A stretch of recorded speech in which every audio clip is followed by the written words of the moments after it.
பேப்பரை திறந்தாலே கொலை கொள்ளைன்னு என்ன இளவு செய்தியா போட்டுக்கிட்டு இருக்காங்க. அந்த காலத்துல எல்லாம் பேப்பரை திறந்தா படிக்க தோணும். இந்த காலத்துல எல்லாம் பேப்பரை பார்த்தாலே மூடி வைக்கணுமே தோணுது. நாடு எதை நோக்கிட்டே போய்கிட்டு இருக்குன்னு தெரியலையே. ஆமா ராணி, எனக்கு காலையில எந்திரிச்சோனையே பேப்பர் படிச்சாக்கே பொழுது போகும். அதையும் காத்தாட திண்ணையில உட்காந்து படிச்சுக்கிட்டு இருக்கேன். பேப்பர் படிக்க ஆரம்பிச்சா ஒரு வரி மிஸ் பண்ணாம எல்லாத்தையும் படிச்சு தானே வப்பீங்க. படிக்க படிக்க இந்த காவேரி தண்ணி ஊருக்குள்ள வந்திருக்காங்க. நான் துணி மணி எல்லாம் அள்ளிட்டு போய் துவைக்க போறேன். என்னது, காவேரி ஆத்துல போய் துணியை துவைக்க போறியா? யாரா நீ? உனக்கு உடம்பு சரியில்லைல, வீட்லயே இருந்து துவைக்க வேண்டியதானே. தண்ணிக்கா பஞ்சம்? பைப்பை திறந்தா மலை மலை மலை மலைன்னு தண்ணி வருது. நான் உனக்கு வாஷிங் மிஷினே வாங்கி தருங்கன்னு சொல்றேன். நீனே தேவையில்லாத செலவு இப்ப எதுக்குன்னு கேட்டுக்கிட்டு இருக்க. நான் அன்னைக்கு துணியை அலசி போட்டுருவேங்க. இன்னைக்கு உள்ள துணிதான் கொஞ்சோன்னு கிடக்கு. சின்ன பொண்ணுதையும் கூப்பிட்டா ஆத்துல தண்ணி வருதுக்கா, வாக்கா போய் பார்த்துட்டு வருவோம், அப்படியே ஆத்துல துவைச்சிட்டு குளிச்சுட்டு என்ஜாய் பண்ணிட்டு வருவோம்னு கூப்பிட்டாங்க. கேட்டி ராணி, எதுக்குடி உனக்கு தேவையில்லாத வேலை? ஆத்து தண்ணி 3 கிலோமீட்டர் தள்ளி வருது, நடந்து போறதுக்கே ரொம்ப நேரம் ஆகும். இது என்ன உனக்கு தேவையில்லாத வேலை? வீட்டுல சும்மா இருட்டி. ஏங்க, நானும் வரலன்னு சொன்னேன். சின்ன பொண்ணு கோவிச்சுக்கிட்டாங்க. நம்மளுக்கு ஏதாச்சும் ஒரு வேலை செய்யணும்னா நம்ம கூப்பிட்ட உடனே வரல.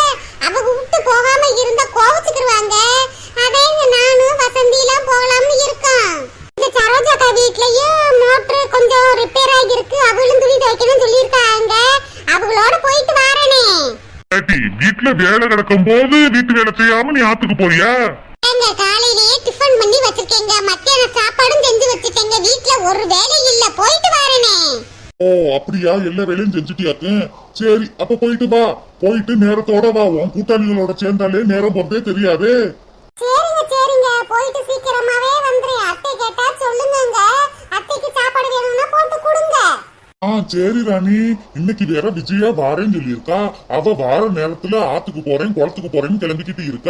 அவ என்ன நினைப்பா? நம்ம வார நேரத்துல அன்னி வீட்டுல இல்லாம எங்கேயோ போயிட்டா நினைப்பால. ஆமா, உங்க தங்கச்சி வெளிநாட்டுல இருந்து வாரா. அவளை வரவேற்கிறதுக்கு நான் வீட்டுல இருக்கணும் பாரு. அட போங்கங்க, பக்கத்து தெருவுல தானே இருக்கா. அச்சுனா தும்முனா இங்க வந்து இருக்க போறா. என்னமோ புதுசா வர மாதிரிதான் பேசுவாங்க. அவ எதுக்கு வரப்போறா? அண்ணி என்ன குழம்பு வச்சியா ஒரு குடையில ஊத்தி கொடுங்க, இருக்கிறத பூரா அள்ளிட்டு போதான் வருவா. அடியா ராணி, என் தங்கச்சியே உன்னால குறை சொல்லாம இருக்க முடியாது. தங்கச்சி சொன்னோன்னு கோவம் அப்படியே வருது. கேட்டி, எனக்கு இருக்கிறது ஒரு தங்கச்சி. அவளை பத்தி பேசினா எனக்கு கோவம் வராதாட்டி? என்னட்டி நீ? ஏங்க, நேத்தே உங்க அம்மா மகவரான்னு சொல்லிட்டாங்க. அவளுக்கும் சேர்த்துதையும் சோறாக்கி வச்சிருக்கேன். மீன் குழம்பு வச்சு மீனையும் வறுத்து வச்சிருக்கேங்க. அப்படியா ராணி? அதானே, நீ இல்லைன்னா என்னையால இருப்ப. இந்த குடும்பத்துக்கே நான் வேலை பார்த்துக்கிட்டு இருக்கேன். எனக்கு ஊடமாட வேலை பார்க்கறதுக்கு இங்க யாரு இருக்கா? எல்லாம் என் தலையெழுத்து. வேற என்ன சொல்ல?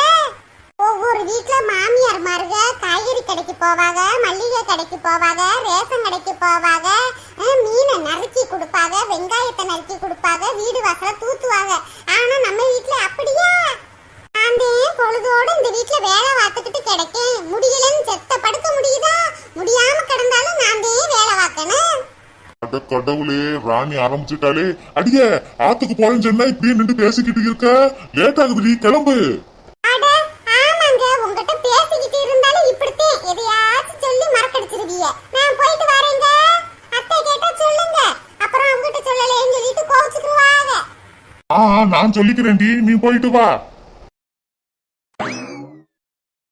போவாம ஊர்வலம் பூலோகம் எங்கெங்கும்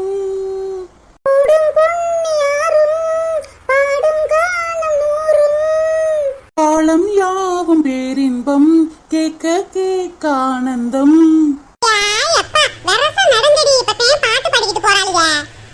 சரோஜாக்கா, நீங்க தான் வந்தது லேட்டு. நாங்க 10 நிமிஷத்துக்கு முன்னாடியே வந்து மரத்தடியில நின்றுகிட்டு இருந்தோம். நீங்க தான் ஆடி அசைஞ்சு வந்தீங்க.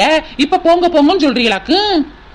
சரோஜாக்கா, நான் சொல்லும் போதே கிளம்பி நின்றுட்டு தானே இருந்தீங்க. அப்படியே லேட் ஆக்குனீங்க.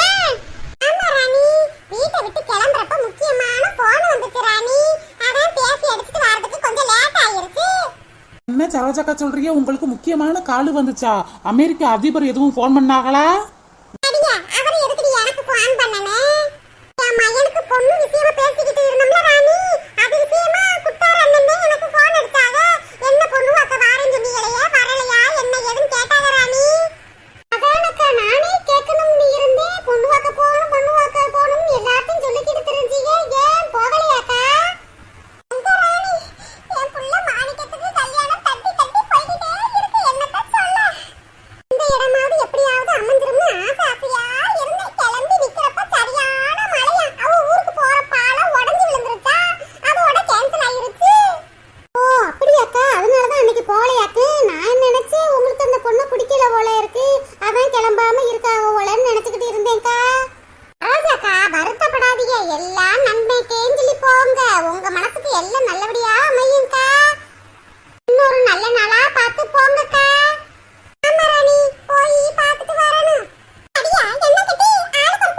ஆச்சி நீங்க போய் மரத்தடியில தூங்கிக்கிட்டு இருங்க ஆச்சி, நாங்க காவேரி ஆத்துக்கு போய் துவைச்சு குளிச்சுட்டு வாரோம், அப்புறமாட்டி மீட் பண்ணுவோம்.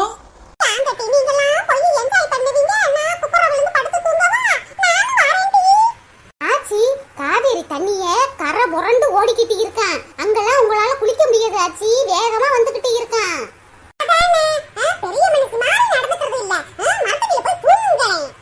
இல்ல நானும் காவேரி தண்ணி பார்க்க வருவேன். ஆச்சி என்ன சின்ன பிள்ளை மாதிரி இடம் பிடிச்சுக்கிட்டு இருக்கீங்க? அங்கெல்லாம் சரியான காத்தா இருக்கும், தண்ணியா இருக்கும் ஆச்சி, உங்களை எல்லாம் பாதுகாத்து வச்சுக்கிட்டு இருக்க முடியாது. அடியே சின்ன பொண்ணு ஆசைப்படுறாளட்டி, வந்து அவன்கிட்ட கரையில உட்கார்ந்து இருக்கட்டும். எக்கா இந்த ஆச்சி என்ன சொன்னாலும் சரி சரின்னு சொல்றீல, அதனாலதான் இந்த ஆச்சி அடம் பிடிக்குது பாரு. காட்டி வசந்தி, இந்த ஆச்சி மட்டும் மொட்டு மொட்டுன்னு மரத்தடியில எம்பிட்டு நேரம் உட்கார்ந்துருப்பாங்க, வரட்டும் முடி கரையில வந்து உட்கார்ந்து இருக்கட்டும். ஆச்சி நடங்க ஆச்சி போவோம். காவேரி நதி இருக்கு, கரை மேல பூவு இருக்கு, பூ போல பெண் இருக்கு, புரிந்து கொண்டா உறவு இருக்கு. எப்பா இந்த குரூப்ல சின்ன குயில் சித்ராவும் லதா மங்கேஷ்வரும் சூப்பர் சிங்கராவே இருக்கிற மாதிரி பாட்டா பாடிடுவாங்க. நடங்க நடங்க வேகமா நடங்க ஆச்சி. ஏய் அக்கா, காவேரி தண்ணி எப்படி மட மட மட மட மடன்னு வருதுன்னு பாருக்கா, ரொம்ப அழகா இருக்குல்ல. ஆமாட்டி, நான் கல்யாணம் முடிச்சு இத்தனை வருஷத்துல இப்ப தாண்டி காவேரி ஆத்துக்கு வந்து துவைக்கிறேன். ஏய் எப்பா, என் மாமியார் வீட்டு துணிதான் அதிகமா இருக்கு, என்னைய மாதிரி மாசத்துல ஒரு தாட்டி குளிச்சா துணி சேருமா? எப்பா மாசத்துல ஒரு தாட்டி தான் குளிப்பியாட்டி? அப்ப உங்க வீட்டுல தண்ணிய நீ மிச்சப்படுத்தி கொடுக்கறியாக்கு? இல்ல வசந்தி அக்கா, எனக்கு அடிக்கடி குளிச்சா எனக்கு ஜலுப்பு பிடிச்சுக்கிறோம்க்கா, அதனாலதான் மாசத்துல ஒரு தாட்டி குளிக்கிறேன். மாமியார்தையும் அடிக்கடி குளிக்கும் பாரு, எப்படி உருந்து உருந்து வச்சு குளிச்சிருக்குன்னு. உன் மாமியார் பாவமுடி, வயசானவங்கல்ல, கொஞ்சம் துவைச்சு குடிடி, ரொம்ப தான் கழிச்சுக்கிறா. நான்லாம் கல்யாணம் ஆன நாள்ல இருந்து இந்த நாள் வரைக்கும் என் மாமியாருக்கு நான் ஏன் துணியை துவைச்சு கொடுத்துக்கிட்டு இருக்கேன். அக்கா நீ ரொம்ப ஓவரா தாங்க பண்ற, என் மாமியார்லாம் குளிச்சுச்சுன்னா அது துணியை அதுதாங்க அலசிக்கிறேன். மாமியார் பாவம், ஒரு நாள் துவைப்போமேனு துவைச்சேன்னு வச்சுக்க, காலம் பூரா என்னை துவைக்க விட்டுருவாக்கா அந்த மனுஷி. வயசான பொம்பளைகளுக்கு நீங்க வாங்கி வேலை பார்க்கணும், அதை விட்டுவிட்டு இப்படி சலிச்சுக்கிறாளுங்களே. நான் என் குடும்பத்துல உள்ள துணிகளை பூரா நான் ஒத்தாளாவே எல்லா துணியும் துவைக்கிறேன், காய போடுறேன், மடிக்கிறேன், எனக்கு ஒத்தாசை செய்யறதுக்கு யாரு இருக்கா? சரோஜாக்கா உங்க மகனுக்கு கல்யாணத்தை முடிச்ச பிறகு உங்களுக்கு இந்த வேலையில இருக்காதுக்கா, ரெஸ்ட் எடுக்கலாம், உங்க மருமகளே எல்லா வேலையும் பாத்துருவா. அட போறானி, இந்த காலத்து பிள்ளைங்க எந்த வேலை வெட்டி செய்யுதுங்க, அவ துணியை சேர்த்து துவைக்காம இருந்தா சரிதான். அக்கா இந்த காலத்து பிள்ளைகள் எல்லாம் வரும்போதே வாஷிங் மிஷினை கையோட கொண்டு வந்துருதுங்க, உங்களுக்கும் துவைக்கிற வேலை இருக்காது, அந்த பிள்ளைக்கும் துவைக்கிற வேலை இருக்காதுக்கா. அதானே உங்களுக்கு வரப்போற மருமக சீருல எல்லாத்தையுமே கொண்டு வந்துருவாளே, அப்புறம் என்ன உங்களுக்கு கவலை? வரப்போறவ அவளுக்கு சொகுசா இருக்கணும்னு சொல்லிட்டு அவ எல்லா பொருட்களையும் கொண்டு வந்துக்கிற போறா, அதுல போய் நம்ம துவைக்க போறோம்? அதெல்லாம் இல்ல வசந்தி, நம்மளுக்கு கையே இருக்கு, கையிலேயே நாங்க எங்க விட்டு துணியை துவைச்சுக்கிடுவோம். ஆட்டி சின்ன பொண்ணு நல்ல கதை கேட்டுக்கிட்டு கதை கேப்பா, சீக்கிரமா துவட்டி பொழுது வைக்கிட்டு இருக்குல்ல. சரிக்கா சரிக்கா. ஓடுகிற தண்ணியில உரசி விட்டேன் சந்தனத்தை, சேர்ந்துச்சோ சேரலையோ செவத்த மச்சான் கைகளிலே. உன்னை நான் எழுதி ஓட விட்டேன் தண்ணியில, சேர்ந்துச்சோ சேரலையோ கருத்த மச்சான் கைகளிலே. சந்தனத்தை நான் அரைச்சு தண்ணியில தள்ளி விட்டேன் மாமன் கையில, சேர்ந்துச்சோ சேரலையோ செவத்த மச்சான் கைகளிலே. சரோஜாக்கா வாயை முடிக்கிட்டு ஏன் இருக்கீங்க, நீங்களும் ஏதாச்சும் பாடுங்கக்கா. அஞ்சி தண்ணி நான் கரைச்சு தண்ணியில ஓட விட்டேன் மாமன் கையில, சேர்ந்துச்சோ சேரலையோ எங்க மாமா கையிலே. ஆடுகிற தண்ணியில உரசி விட்டேன் சந்தனத்தை, சேர்ந்துச்சோ சேரலையோ என் மாமன் கையில தானே. ஆச்சி எங்களுக்கு ஈக்குவலா நீங்களும் பாட்டு பாடுறீங்களா? பாடுங்க பாடுங்க. பாத்தீங்களா இந்த ஆத்துக்குள்ள மீன் ஓடுதுடி. என்ன ஆச்சி சொல்றீங்க, மீன் ஓடுதா? இந்த துணியெல்லாம் துவைச்சிட்டு மீனை பிடிப்போமா? அடியே சின்ன பொண்ணு, மீனை பிடிப்போம் நண்டை பிடிப்போம் சொல்லிக்கிட்டு இருக்கா, ஒழுங்கா துவைச்சிட்டு வீட்டுக்கு வாடி. அக்கா வேக வேகமா துவைச்சிட்டு கொஞ்சோண்டு மீனை பிடிச்சிட்டு போவக்கா, ஆத்து மீன் சூப்பரா இருக்கும். ஆமா ராணி, இந்த ஆத்துல வர மீன் ரொம்ப ருசியா இருக்கு. அக்கா துணியை துவைச்சிட்டு ஆளுக்கு கொஞ்சம் பிடிப்போம்க்கா.